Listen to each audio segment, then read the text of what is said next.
أشهد أن لا إله إلا الله। আপনারা দেখছেন বারাকনা ইউটিউব চ্যানেলটি সাবস্ক্রাইব করুন।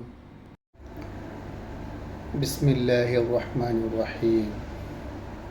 যারা মুসলিম তাদেরকে অবশ্যই জানার কথা যে ইতিপূর্বে ইহুদি জাতিকে আল্লাহ রাব্বুল আলামিন সত্যের কাঠ গড়ায় দাঁড়া করানো হয়েছিল, কিন্তু তারা সত্যের সাক্ষ্য তো দেয়ই নাই, বরং তারা সত্যের পরিবর্তে এই কুফরি এবং মিথ্যার সাক্ষী হয়ে দাঁড়িয়েছিল।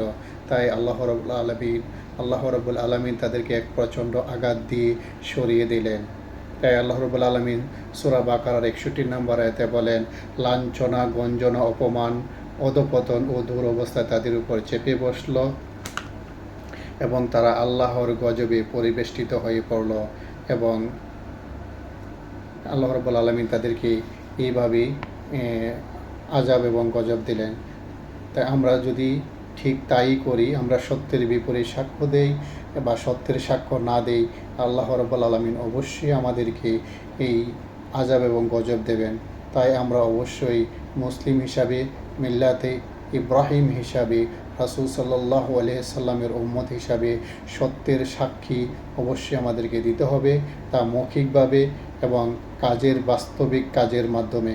শুধু মুখে বললে আর কাজের মাধ্যমে পরিণত না করলে তার বাস্তব সাক্ষীর পূর্ণতা দান পায় না। তাই আমাদেরকে অবশ্যই বাস্তব সাক্ষী কাজের মাধ্যমে দান করতে হবে।